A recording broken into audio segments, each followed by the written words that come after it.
안녕하세요, 이라와 디자인입니다. 이번 소개시켜드릴 현장은 48평 아파트 인테리어 디자인인데요. 저번에 보여드렸던 현장과 굉장히 구조가 비슷한 현장이에요. 똑같은 구조인데 좀 다르게 디자인을 해봤고, 그 현장 같은 경우는 도장 마감 형식이었고, 이번 현장은 도배 마감 형식입니다. 도장 마감과 도배 마감 둘 다 차이가 있는데요. 도장 마감했을 때는 전체적으로 깔끔하고 고급스럽지만 아무래도 금액이 많이 비싸다는 단점이 있죠. 도배 마감 형식으로 해도 도장 마감했을 때처럼 그런 디테일을 적용할 수 있는 방법들과 제가 이 현장에 적용한 디테일들을 소개시켜 드리도록 하겠습니다. 여기는 현관입니다. 현관 같은 경우는 이제 그 도장 형식이 아닌 도배 형식일 때 저희는 보통 필름으로 벽면을 마감을 하는데요. 필름으로 마감했을 때의 장점은 일단은 현관을 도배로 했을 때 아무래도 도배이기 때문에 걸레바지도 들어가야 되고요. 그리고 벽면이 이제 오염되는 경우가 굉장히 많아요. 벽지 같은 경우는 오염이 되면 지우기도 쉽지가 않고, 아무래도 현관 같은 경우는 자전거를 끌고 온다든지 그런 부분들이 쉽게 더러워질 수 있는 부분이기 때문에 저희는 이제 현관의 걸레바지를 없애주면서 유지하시기 좋은 필름으로 마감을 하고 있고요. 도장 형식일 때는 도장이 어느 정도 내구도가 있고 그런 부분이 있기 때문에 이제 도장을 해도 되지만, 도배 형식일 때는 현관은 웬만하면 필름으로 해주시는 게 유지하시기가 굉장히 좋습니다. 그런 부분 좀 참고해 주시면 좋을 것 같고요. 이 현장 같은 경우는 이제 신발장과 필름 색깔을 최대한 비슷한 걸로 맞췄습니다. 도장 같은 경우는 신발장도 이제 도장으로 하고 현관도 도장을 하게 되면 색깔을 똑같이 맞출 수 있지만, 도배 형식에서는 페인트가 들어가지 않기 때문에 그런 부분들이 조금 맞추기가 쉽지가 않아요. 하지만 필름과 도어의 색깔을 최대한 비슷하게 맞추게 된다면 도장으로 한 것처럼 고급스럽고 퀄리티 있는 현관으로 연출하실 수가 있습니다. 현관 문 같은 경우도 똑같은 필름으로 감쌌고요.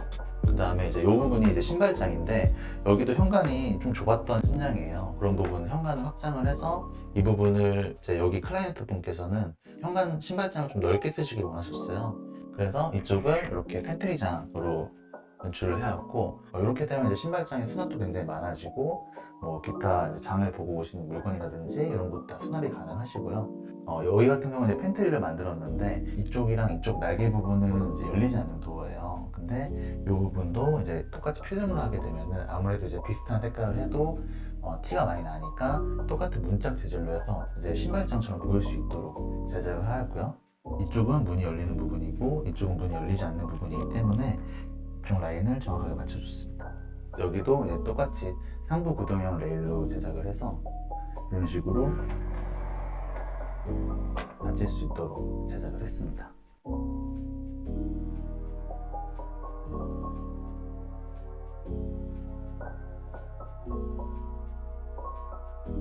여기 이제 도어 부분입니다. 일반적으로 도배 형식일 때 9mm 문선 많이 하시는데, 9mm 문선 같은 경우는 일반적으로 브릿지 형태가 지속되는 디자인이에요. 그렇기 때문에 기존에 두꺼웠던 문선을 줄였다 뿐이지 일반적인 문 형태인 거는 똑같거든요. 그래서 이번 현장 같은 경우는 천장의 인반까지 쭉 올려서 이 문이 전체적으로 이제 브릿지 형태가 아닌 메스감으로 표현될 수 있도록 이렇게 디자인을 했습니다. 이렇게 하게 되면 일단 장점은 층고가 높아 보이고, 도어 같은 경우도 일반적인 도배 형식에서 사용하는 9mm와 좀 다른 유니크한 디자인을 연출할 수 있고요. 이게 어떻게 보면 히든도어의 좀 다른 형태입니다. 히든도어 같은 경우는 이제 벽과 1대1이 되기 때문에 손잡이가 튀어나와서 그런 부분에 좀 단점이 있는데, 여기는 인반과 함께 들어가기 때문에 벽보다 더 튀어나오지 않고요. 그리고 봤을 때도 9mm 도어보다 심플한 디자인이 되었고요.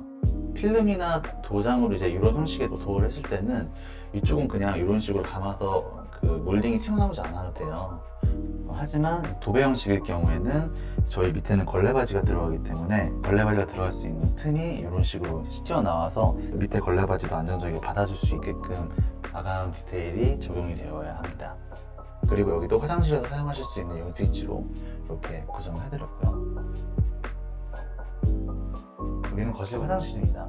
거실 화장실 같은 경우는 이런 식으로 조적 욕조를 만들어 드렸고요. 조적 파티션도 같이 제작을 해야 하기 때문에 이제 일반적으로 샤워를 하실 수도 있고, 그 다음에 이쪽에 물을 채워서 조전 욕조로 사용하실 수도 있습니다. 타일과 타일 사이 마감은 졸리코드로 진행을 했고요. 이렇게 조전 욕조를 하실 때 한 가지 팁이 있다면 여기 사이에 있는 매질을 탄성 매질로 치는 걸 추천드려요. 왜냐면 이제 아무래도 물이 담겨질 때도 있고 습기가 굉장히 많은 부분이기 때문에 일반 매질 같은 경우는 이제 오래 사용하게 되면 탈락이 되거나 아니면 좀 쉽게 오염되고 빠지고 이러는 경우가 많이 있어요. 그래서 매질을 넣으실 때 탄성 매질을 좀 사용해 주시면 일반 매질보다 훨씬 강도도 좀 좋고 빠지는 일이나 이제 오염되는 게 조금 덜하기 때문에 웬만하면 탄성 매질로 사용하시는 걸 좀 추천드리겠습니다.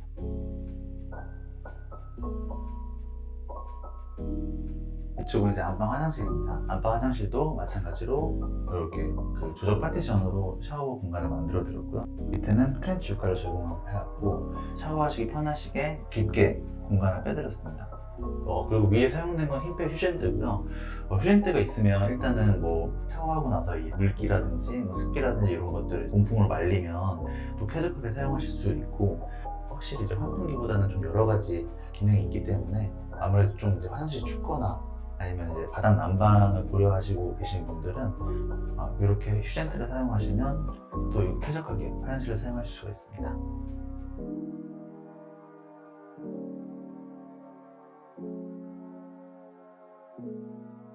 다음은 이제 거실입니다.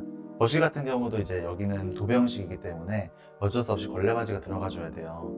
걸레바지가 들어가게 돼도 튀어나오지 않는 걸레바지를 하는 디테일 방법이 있긴 하지만 1대1 걸레바지를 하려고 해도 가벽을 전체적으로 다 쳐줘야 되기 때문에 비용이 상승되게 됩니다. 그렇기 때문에 이제 최대한 도배를 하면서도 페인트 공간처럼 보일 수 있게끔 하는 방법은 결국은 이제 천장을 마이너스 몰딩을 하고, 그 다음에 걸레바지는 최대한 얇은 걸레바지로 사용해 주시는 것. 그리고 이제 얇은 걸레바지를 사용하셨을 때 단점은 아무래도 건축 당시에 내력벽 같은 경우는 수직 수평이 전혀 맞지 않기 때문에 이렇게 울룩불룩 배가 부르는 부분이 오히려 얇은 걸레바지를 사용함으로써 더 많이 보일 수가 있어요. 그렇기 때문에 공사하기 전에 반드시 수직 수평이 굉장히 크게 틀어져 있는 경우에는 가벽을 쳐주시는 게 웬만하면 이제 미관 상품이 좋습니다. 그런 부분은 꼭 체크를 해주시는 게 좋을 것 같고요. 여기 같은 경우도 이제 거실에 모든 이제 조명을 제어할 수 있게끔 룸 스위치로 이제 넣어드렸고, 이 부분 같은 경우는 TV 매립입니다. 근데 좀 매립 박스가 작죠? 이 같은 경우는 이제 브라켓 매립 용으로 이제 제작이 되어 있는 거고, 이쪽에 브라켓이랑 공유기, 뭐 셋탑박스 이런 것들이 이제 수납되는 공간입니다. 아무래도 이제 그 TV 매립이 이제 전체 매립도 할 수 있겠지만 이렇게 브라켓만 매립해도 TV 본체 부분은 되게 얇기 때문에 요즘 나오는 것들은 그런 부분도 깔끔하게 연출할 수 있기 때문에 이것도 전체 매립이 싫으신 분들은 브라켓 매립만 하시는 것도 좋은 선택이 될 수 있습니다. 여기는 TV가 들어가는 부분이기 때문에 이렇게 간접 조명으로 천장에 라인을 만들었고요. 여기는 시스템 에어컨이 들어가기 때문에 이렇게 천장이 단이 내려져 있게 되었고, 여기는 좀 특이하게 클라이언트 분께서 식탁을 이쪽에 놓으시기로 하셨어요. 그렇기 때문에 이렇게 바 형태의 그 펜던트 조명도 설치해드리고, 이쪽은 커튼이 아직 설치되지 않았는데 커튼이 설치되게 된다면 이제 간접 등박스 이런 것도 이제 만들어 드렸고,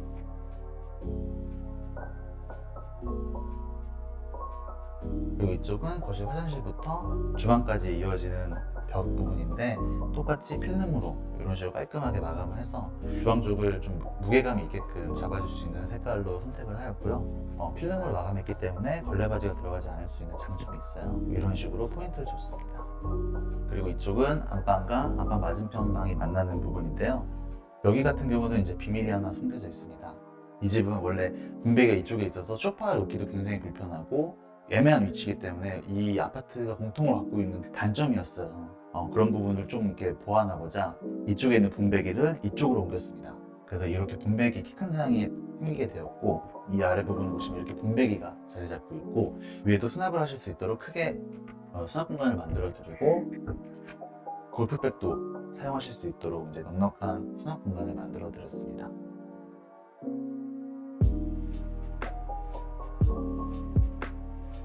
그리고 여기는 이제 주방입니다.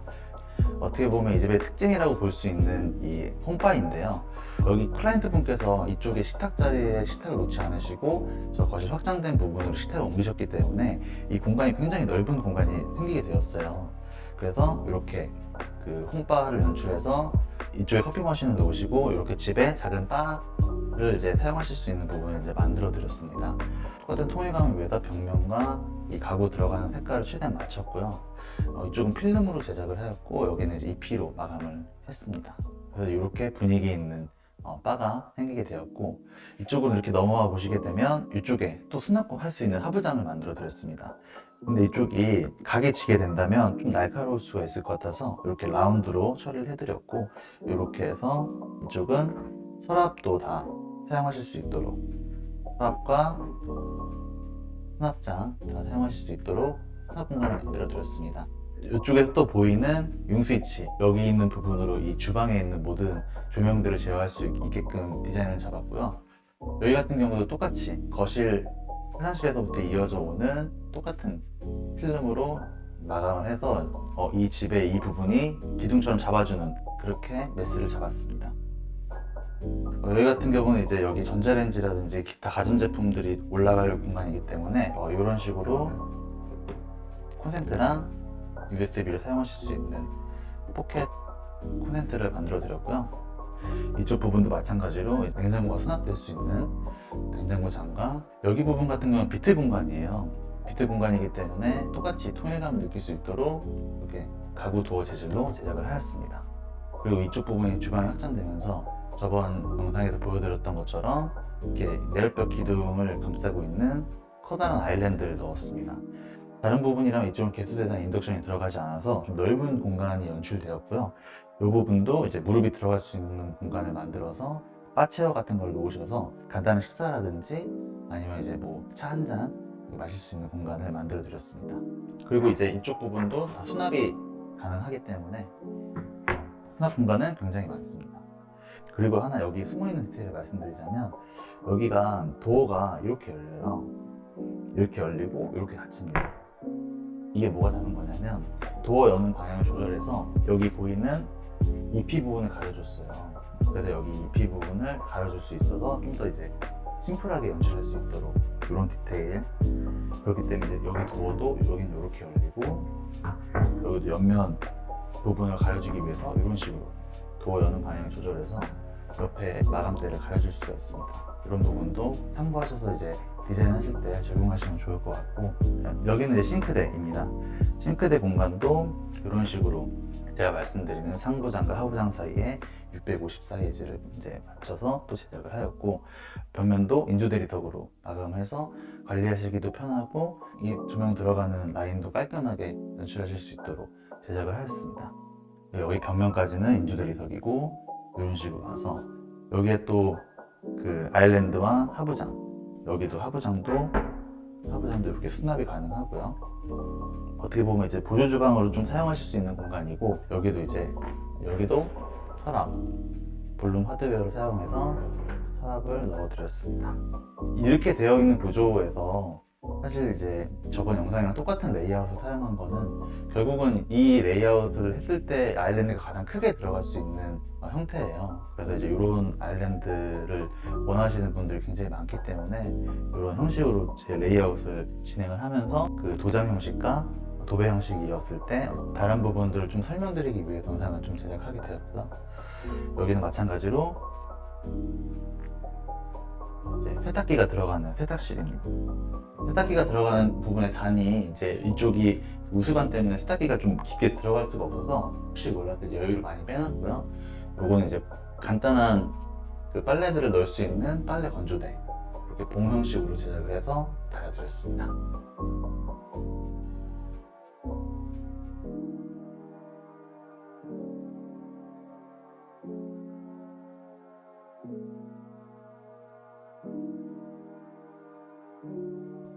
이번 영상 같은 경우는 저번 현장과 굉장히 비슷한 레이아웃으로 이제 이루어진 현장이었는데요. 한 가지 다른 점이 있다면 도장 형식이냐 도배 형식이냐, 이 부분이 다른 부분인데, 도배로 해도 충분히 도장으로 한 것처럼 디테일들을 적용하게 되면 높은 퀄리티의 인테리어를 할 수 있다는 걸 좀 설명드리고 싶어서 이 영상을 제작하게 되었고요.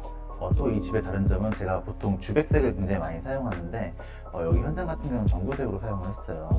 전구색이 가지고 있는 단점은 주백색보다 어둡다는 것들이 있지만, 전체적으로 다 전구색으로 통일했을 경우에는 이런 식으로 좀 따뜻한 분위기의 집을 연출할 수 있기 때문에 전구색으로 하면 이런 느낌이다, 이런 것도 보여드리고 싶었습니다. 이번 현장을 진행하면서 제가 저번에 말씀드린 것처럼 굉장히 이런 구조의 48평 아파트가 굉장히 많아요. 30평대도 그렇고 40평대도 그렇고 50평대에도 이런 식으로 되어 있는 구조가 굉장히 많은데, 제가 저번에 올렸던 영상에서도 우리 집도 이런 구조다 이렇게 말씀하신 댓글들이 굉장히 많았거든요. 그리고 제가 또 현재 진행하고 있는 현장들 중에서도 이 구조가 또 엄청 많이 있어요.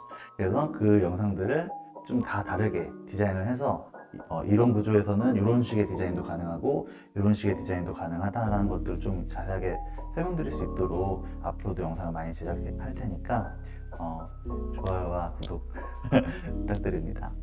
시청해주셔서 감사드리고요. 다음엔 더 좋은 내용과 발전된 영상으로 여러분들께 찾아뵙겠습니다. 시청해주셔서 감사합니다.